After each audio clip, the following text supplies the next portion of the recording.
నమస్తే, welcome to మన Telugu TV special story. తాజాగా దేశంలో జీఎస్టీ 2.0 సంస్కరణలు అమల్లోకి వచ్చాయి. ఫలితంగా జీఎస్టీ స్లాబ్లు తగ్గి కొత్త విధానాలు అమలవుతున్నాయి.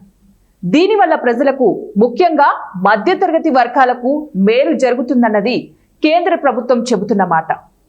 ముఖ్యంగా చిన్న మధ్య తరహా పరిశ్రమలకు, చిన్న వ్యాపారులకు, వీళ్ళకు కూడా మేలు జరుగుతుందనేది జీఎస్టీ సంస్కరణల లక్ష్యం.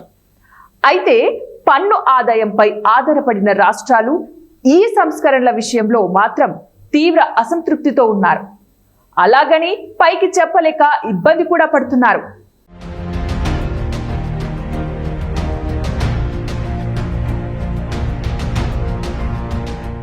రాష్ట్ర ప్రభుత్వాలకు సాధారణంగా ప్రధాన ఆదాయం పన్నులే, మరీ ముఖ్యంగా వాణిజ్య పన్నులు రాష్ట్ర ప్రభుత్వాలకు బలమైన ఆదాయాన్ని తెచ్చిపెడుతున్నాయి. ఇప్పుడు ఈ ఆదాయంపైనే కేంద్ర ప్రభుత్వం కీలక నిర్ణయం తీసుకుని జీఎస్టీ స్లాబ్లను మార్చింది. ఇది ప్రజలకు మేలు చేసే పరిస్థితి ఉన్నప్పటికీ రాష్ట్ర ప్రభుత్వాలకు మాత్రం కీలక ఇబ్బందిగా మారింది. దీనివల్ల ప్రభుత్వాలు సంక్షేమ పథకాలను అమలు చేసే విషయంలో మరిన్ని ఇబ్బందులు పడక తప్పదు. ఒకవైపు జనాభా పెరుగుతుంది, మరోవైపు ప్రభుత్వాలకు రావాల్సిన ఆదాయం తగ్గుతుంది. దీని నుంచి బయటపడలేక అప్పులు చేయవలసిన పరిస్థితి కూడా తలెత్తుతుంది. మరీ ముఖ్యంగా కూటమి ప్రభుత్వం ఉన్న ఏపీలో సూపర్ 6 ను అమలు చేస్తున్నారు. ఈ క్రమంలో ఆదాయం మరింత పెంచుకునే దిశగా ప్రభుత్వం ఆలోచన చేస్తుంది. అయితే ప్రత్యక్షంగా, పరోక్షంగా వచ్చే ఆదాయాలను గమనిస్తే జీఎస్టీ పన్నులు రాష్ట్రానికి కీలకంగా మారాయి. ఇప్పుడు ఈ పన్నుల్లోనే తగ్గుదల నమోదైతే భవిష్యత్తులో ప్రభుత్వాన్ని నడిపించడం, ముఖ్యంగా సంక్షేమ పథకాలు అమలు చేయడం అనేది తీవ్ర ఇబ్బందికర పరిస్థితులు తీసుకొని వస్తాయి అనడంలో సందేహం లేదు. తాజాగా కాగ్ ఇచ్చిన నివేదికలు రాష్ట్రాల ఆర్థిక పరిస్థితిని కళ్లకు కట్టినట్టుగా కనపడుతున్నాయి. ఇప్పటికే అప్పుల ఊబిలో రాష్ట్రాలు కూరుకుపోయాయని, వేతనాలు, పింఛన్లు ఇచ్చేందుకే అప్పులు చేయవలసిన పరిస్థితి ఉందని కాగ్ నివేదిక స్పష్టం చేసింది. మరీ ముఖ్యంగా ఏపీ, తెలంగాణ వంటి రాష్ట్రాల్లో పథకాలు ఎక్కువగా అమలవుతున్న క్రమంలో ప్రభుత్వాలకు ఆదాయం తగ్గి ఇబ్బంది పడుతున్నట్టుగా స్పష్టం చేసింది.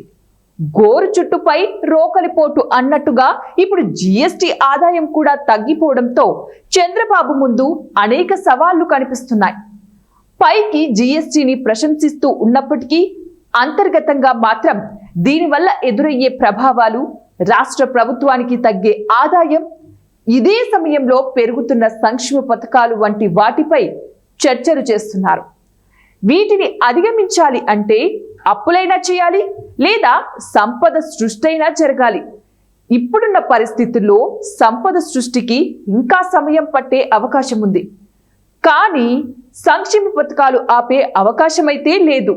సో మొత్తానికి సీఎం చంద్రబాబు విజన్ కు జీఎస్టీ తగ్గింపు వ్యవహారం పెద్ద పరీక్షగా మారిందనేది వాస్తవం.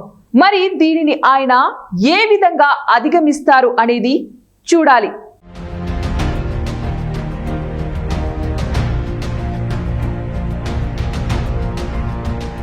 ప్రస్తుతము మనం మాట్లాడుకుంటున్న జిఎస్టీ తగ్గుదల ఏ రకంగా మధ్యతరగతి వాళ్లకు ఉపయోగపడుతుంది అండ్ ఏ రకంగా అది రాష్ట్ర ఆర్థిక వ్యవస్థ మీద ప్రభావం చూపిస్తుంది. ఫస్ట్ ఇష్యూ, మధ్యతరగతి ప్రజలకు ఇది ఒక రకంగా రిలీఫ్. అయితే రాష్ట్ర ప్రభుత్వము చాలా సంవత్సరాలుగా, అంటే కరోనా పీరియడ్ నుంచి ఇంతవరకు, ఇంతకు ముందు నుంచి అంటే బైఫర్కేషన్ నుంచి ఇంతవరకు ఆర్థికంగా కోలుకోలేదు, ఆర్థికంగా స్వావలంబన స్థాయికి చేరుకోలేదు, కేంద్రం మీదనే ఆధారపడుతుంది. ఇలాంటి పరిస్థితుల్లో పరోక్ష పన్నుల నుంచి, అంటే జిఎస్టీ నుంచి వచ్చే ఆదాయం గణనీయంగా రాష్ట్ర ప్రభుత్వానికి తగ్గినప్పుడు, ఎందుకంటే ప్రత్యక్ష పన్నుల్లో మనకు వాటా మాత్రమే వస్తుంది, ప్రత్యక్ష పన్నుల్లో మనం ఏమీ చేయలేము. పరోక్ష పన్నులు రాష్ట్రానికి సంబంధించినవి. సో ఈ పరోక్ష పన్నుల్లోనే ఈ రాష్ట్రం కోల్పోయినట్లయితే తన వాటాను గణనీయంగా, అది ఆర్థిక వ్యవస్థ మీద, అభివృద్ధి కార్యక్రమాల మీద, సంక్షేమ కార్యక్రమాల మీద తప్పకుండా ప్రభావం చూపిస్తుంది. అయితే మనం కూటమి ప్రభుత్వంలో ఉన్నాం కాబట్టి, ఇది డబుల్ ఇంజన్ ప్రభుత్వంగా చెప్పుకుంటున్నాం కాబట్టి, ఆ ప్రభావం నుంచి అంటే కేంద్ర ప్రభుత్వము సపోర్టింగ్ గ్రాంట్ని ఏ శాతం జిఎస్టి నుంచి రాష్ట్రం కోల్పోవడానికి అవకాశం ఉందో దాదాపుగా సమానంగా కేంద్ర ప్రభుత్వము సపోర్ట్ చేసే అవకాశం ఉంది. కాబట్టి ఈ అభివృద్ధి కార్యక్రమాలు, సంక్షేమ కార్యక్రమాలు నిలిచిపోతాయనే సమస్య లేదు. Thank you. అనే విషయంలో సెంట్రల్ గవర్నమెంట్ కూడా పూర్తి దీనికి బాధ్యత తీసుకుంటుంది. కార్లకు అంటే పెద్ద పెద్ద పెద్ద వాహనాలకు రేట్లు బాగా తగ్గిపోతున్నాయి. దానివల్ల ఇండస్ట్రీ పెరుగుతుంది అని వాళ్ళు చెప్తారు. ఇండస్ట్రీ పెరిగితే ఏమవుతుంది, కార్లు ఇంకా 10 ఉన్నాయి, 20, 30, 50 కార్లు రోడ్డు మీదకి వస్తాయి. మరి దగ్గర రోడ్లను మీరు ఆ విధంగా అభివృద్ధి చేయగలరా? అప్పుడు ట్రాఫిక్ పెరిగిపోతుంది, యాక్సిడెంట్లు పెరిగిపోతాయి. కాబట్టి సొసైటీ మొత్తం ఇబ్బందిలో పడతారు. దాని బదులుగా వ్యవసాయాన్ని డెవలప్ చేయండి, నీటి ప్రాజెక్టులను డెవలప్ చేయండి ఆ జిఎస్టీ అదనపు ఆదాయంతో. మెడికల్ కాలేజీలో ఫీజులు లేకుండా బీద పిల్లలకు అవకాశాలు ఇవ్వండి. అంతేగాని కార్లు, విమానాల రేట్లు తగ్గిస్తే ఎవరికి వాళ్ళు పడతారు? విమాన ఛార్జీలు తగ్గిస్తున్నారు, ఎవరు ప్రయాణం చేస్తున్నారు కదా? మళ్ళీ ప్రజలను దోచుకునే ప్రజలే ఉంటారు దాంట్లో. ఎందుకంటే వాళ్ళకి అటువంటి వ్యాపారాలు, అటువంటి సంస్థలు వాళ్ళు ఏర్పరచుకునే పెద్దగా ఉంటారు. వాళ్ళకి నువ్వు సహాయం చేస్తున్నావు. కానీ ఈ దేశానికి తగిన జనాభా ఎక్కడున్నారు? తగ్గు స్థాయిలో ఉన్నారు. వాళ్ళ ఆదాయం చాలా తక్కువగా ఉంది. వాళ్ళ ఆదాయం ఏ విధంగా పెంచుతారో అది ఆలోచన. ఎందుకంటే వాళ్ళు ఈ డబ్బుని ఏ విధంగా ఉపయోగిస్తారు అనేది ఆల్రెడీ పేపర్లో వచ్చింది. ఏ విధంగా పెద్ద పెద్ద కార్లకు, తర్వాత లగ్జరీ ఐటమ్స్కు రేట్లు తగ్గిస్తున్నారు. సో లగ్జరీ ఐటమ్స్ సేల్ ఎక్కువ కావచ్చునేమో, కానీ దాని ఉపయోగంలో ఎవరు చేస్తారు? ఎక్కువ ఎవరైతే ఇది ఇన్కమ్ ట్యాక్స్ ఎగ్గొట్టి ఇంకో ప్రభుత్వానికి విరుద్ధంగా పనిచేసి సంపాదించుకున్న వాళ్ళు మాత్రమే, రాజకీయ పదవులు అనుభవిస్తున్న వాళ్ళు మాత్రమే ఈ లాభాన్ని పొందుతారు. ఈ లాభం ప్రజలకు, మా ఆర్డినరీ తక్కువ స్థాయి ఉన్న ప్రజలకు, వాళ్ళ ఆరోగ్యానికి, వాళ్ళ చదువులకు వీళ్ళు వెచ్చించిస్తే అప్పుడు కానీ మనం ఈ దేశం బాగుంటుంది. సరే, ఆల్రెడీ లోటు బడ్జెట్ అనేసి టీడీపీ ప్రభుత్వం ఉంటుంది. మరోవైపు జిఎస్టీ వల్ల ఇంకొక ప్రభావం రాష్ట్ర ప్రభుత్వం పైన పడుతుంది. ఈ రెండు ప్రభావాల వల్ల సంక్షేమ కార్యక్రమాలు ప్రవేశపెడతాము, డ్రైవర్లకి వాహనం ట్యాక్స్కి సంబంధించి 15,000 ఇస్తామని అంటున్నారు. ఇవన్నీ మాటలకే పరిమితం అంటారా, లేకుంటానంటే సాధ్యమవుతుందా? ఈ మధ్యకాలంలో ప్రభుత్వాలు ఒక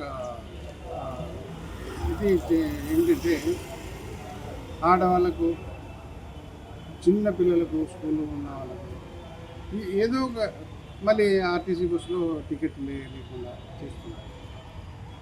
దీనివల్ల వాళ్ళు నిజంగా దాన్ని ఉపయోగించుకొని వాళ్ళ ఆదాయాన్ని పెంచుకోవడానికి ఏమైనా ఉపయోగం చేస్తారంటే ఆ విధంగా జరగదు.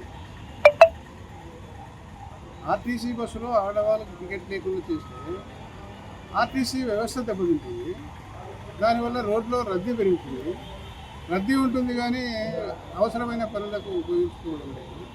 అదేవిధంగా చిన్నపిల్లలు ఎవరైనా ఉంటే 15,000, 20,000 సంవత్సరానికి ఇస్తున్నారు. దానికి స్కూల్లో ఫీజు తీసేవారు. అలాంటప్పుడు టీచర్లకు కరెక్ట్ టయానికి జీతాలు ఇవ్వటం లేదు. ఈ విధంగా డబ్బును మిస్యూజ్ చేస్తున్నారు. వీటి వల్ల వాళ్ళు ఏమనుకుంటారంటే మాకు ఎక్కువ ఓట్లు వస్తాయి. ప్రధానమైన ఉద్దేశం ఒకటే, నాకు ఓట్లు ఎట్లా వస్తాయి, అంతేగాని ప్రజలు ఏ విధంగా బాగుపడతారు, ప్రజలు బాగుపడితే దేశం ఎలా బాగుపడుతుంది అన్న దానిపైన వాళ్ళు తెలియజేస్తున్నారు. ఇటీవల కేంద్ర ప్రభుత్వం జిఎస్టీలో ఉన్నటువంటి 4 స్లాబ్లను 2 స్లాబులుగా మార్చి ఒక నిర్ణయం తీసుకున్నది. దీని ద్వారా ప్రజలకు ఏదో నెలకు 1,500 మిగిలిస్తాము అని చెప్పేటువంటి ఒక నినాదం బీజేపీ లేదా ఎన్డీఏ కూటమి పెద్ద ఎత్తున ప్రచారం చేస్తున్నటువంటి క్రమంలో మేము భావిస్తున్నది ఏమంటే జిఎస్టీ తీసుకురావడమే ఈ దేశంలో ఫెడరల్ రాజ్యాంగానికి వ్యతిరేకంగా, ఫెడరల్ సిస్టమ్కు వ్యతిరేకంగా తీసుకొచ్చినటువంటిది. రాష్ట్రాల ఆర్థిక వనరులను దోచుకునేటువంటి ప్రయత్నం జిఎస్టీ ద్వారా జరుగుతున్నది. వెనుకబడినటువంటి రాష్ట్రాల్లో ఆర్థికంగా అనేక అసమానతలు ఈరోజు కొనసాగుతున్నాయి. కేంద్రం నుంచి రావాల్సినటువన్నీ కూడా ఆగిపోయి కేంద్ర ప్రభుత్వం దగ్గరే ఇక్కడ వసూలైనటువంటి జిఎస్టీ మొత్తం ఉండే పరిస్థితి. వసూలు చేయడం కేంద్రాన్ని, మళ్ళీ ఇచ్చేటప్పుడు కూడా కేంద్ర ప్రభుత్వమే కేటాయించాల్సిన పరిస్థితి. ఇలా ఉండడం వల్ల రాష్ట్రాలు తీవ్ర అన్యాయం జరుగుతుంది. ఆంధ్రప్రదేశ్ రాష్ట్రం విభజన గురైన తర్వాత ఆర్థికంగా చాలా హీన పరిస్థితుల్లో ఉన్నది. ఈ జిఎస్టీ మార్పుల వల్ల ఏం మేలు జరిగేటువంటి పరిస్థితి లేదు.